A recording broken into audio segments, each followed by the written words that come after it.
నమస్తే welcome to bell TV voice of voiceless తెలంగాణకు red అలర్ట్ను ప్రకటించింది రాష్ట్ర ప్రభుత్వం. ఇక నేడు రేపు 2 రోజుల పాటు కూడా భారీ వర్షాలు కురిసే ఛాన్స్ ఉంది. అందరూ కూడా అప్రమత్తంగా ఉండాలని ఆదేశాలు జారీ చేయడం జరిగింది. పాఠశాలలకు సెలవు దినాలను ప్రకటించారు. ఉద్యోగులు ఇంటి దగ్గర నుంచే వర్క్ చేయాలని, అధికారులకు అదే అత్యవసర సర్వీసులు అందించేటువంటి ప్రభుత్వ ఉద్యోగులు ఎప్పుడు కూడా అందుబాటులో ఉండాలని ఆదేశాలు కూడా జారీ చేయడం, ఇప్పుడు రెడ్ అలర్ట్ను ప్రకటించి అప్రమత్తం చేశారు. అవసరమైతే తప్ప బయటికి రావద్దంటూ కూడా తెలంగాణ రాష్ట్ర ప్రభుత్వం ఇప్పటికే ఆదేశాలు జారీ చేసింది. తెలంగాణ వ్యాప్తంగా ఇప్పటికే భారీ వర్షాలు అయితే పడతా ఉన్నాయి. పలు జిల్లాల్లో జనజీవనం పూర్తిగా అస్తవ్యస్తంగా మారినటువంటి పరిస్థితి. అల్పపీడనం ప్రభావంతో ఇవాళ రేపు 2 రోజుల పాటు కూడా భారీ నుంచి అతి భారీ వర్షాలు కూడా కురిసే అవకాశాలు ఉన్నాయి. ఇప్పుడే మొదలైంది, ఈవినింగ్ నుంచి మొదలైంది, ఇప్పటికీ ఇంకా కురుస్తూనే ఉంది. భారీ వర్షాల స్టార్ట్. ఈ 2 రోజుల పాటు కూడా పూర్తిగా హైదరాబాద్తో పాటు వివిధ జిల్లాల్లో కూడా పూర్తిగా జలమయమయ్యే అవకాశం ఉన్నందున అప్రమత్తంగా ఉండాలని అధికారులు ఆదేశాలు జారీ చేయడం జరిగింది.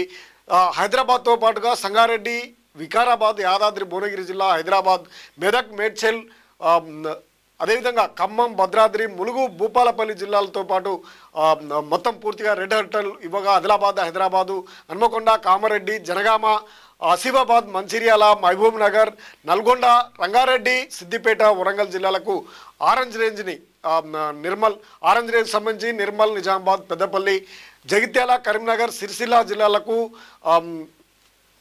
హెచ్చరికలు అయితే జారీ చేయడం జరిగింది. ఇక ఇవాళ జిహెచ్ఎంసీ పరిధిలో రెడ్ అలర్ట్, రేపు ఆరెంజ్ అలర్ట్ జారీ చేశారు. రాబోయే 4 రోజుల్లో పాటు కూడా వర్షాలు కురిసే అవకాశం ఉందన్న ప్రజలంతా కూడా అప్రమత్తంగా ఉండాలని వాతావరణ కేంద్రం అయితే హెచ్చరిస్తూ ఉంది. అప్రమత్తంగా ఉండకుంటే మాత్రం ఇబ్బందికరమైనటువంటి పరిస్థితులు ఎదురవుతాయి. కాబట్టి ప్రజలంతా కూడా అప్రమత్తంగా ఉండాల్సినటువంటి అవసరం అయితే ఉంది. వాతావరణ శాఖ హెచ్చరికతో రాష్ట్ర ప్రభుత్వం అప్రమత్తమైంది. వచ్చే 72 గంటల పాటు యంత్రాంగం అంతా అలర్ట్గా ఉండాలని సీఎం రేవంత్ రెడ్డి ఆదేశాలు కూడా ఇప్పటికే జారీ చేశారు. అధికారులు, సిబ్బంది ఈ ఆదేశాలను పాటించాలని, ప్రాణ ఆస్తి నష్టం వాటిల్లకుండా తగు జాగ్రత్తలు వెంటనే తీసుకోవాలని చెప్తా ఉన్నారు. ఇన్ఛార్జి మంత్రులు ఎప్పటికప్పుడు పర్యవేక్షణ చేయాలి, ఫీల్డ్లోకి వెళ్ళాలని కూడా చెప్తా ఉంది రాష్ట్ర ప్రభుత్వం. ఇప్పుడైతే పరిస్థితి పూర్తిగా జలమయమైనటువంటి ప్రాంతాలు ఉన్నాయి.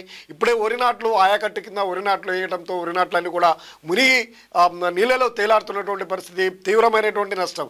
మొదట్లోనే రైతాంగానికి ఇది పెద్ద ఎదురు దెబ్బ అని చెప్పాలి. ఇప్పటికే వేలాది రూపాయల పెట్టుబడులు పెట్టి ఇప్పుడు ఉన్నటువంటి సమయం, ఇప్పుడే వరి నాట్లు నాటినటువంటి సంబంధం ఇంకా నాటుకోలేదు. అవన్నీ కూడా పచ్చబడ్డటువంటి పరిస్థితి లేదు.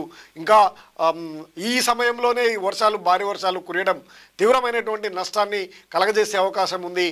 ముఖ్యంగా ఆయకట్టు ప్రాంతంలో అనేక ప్రాంతాలు జలమయమయ్యాయి. ముఖ్యంగా నాగార్జున సాగర్ ఆయకట్టు ప్రాంతంలో, మిర్యాలగూడ, నల్గొండ, హుజూర్ నగర్ తదితర ప్రాంతాల్లో తీవ్రమైనటువంటి మొత్తం వరి పొలాలు అయితే మునిగిపోయినటువంటి పరిస్థితి. రహదారులు కూడా మునిగిపోతూ ఉన్నాయి. ఇంకా రానున్న రోజులలో ఇంకా వరద ఉధృతి అయ్యే అవకాశాలు ఉండడంతో వాగులు, వంకలు, చెరువులు అన్నీ కూడా పోయే అవకాశాలు ఉన్నాయి. అందుకే వాతావరణ శాఖ రెడ్ అలర్ట్ను ప్రకటించింది. అవసరమైతే తప్ప బయటికి ఎవరు కూడా వెళ్ళొద్దని హెచ్చరికలు అయితే జారీ చేసింది.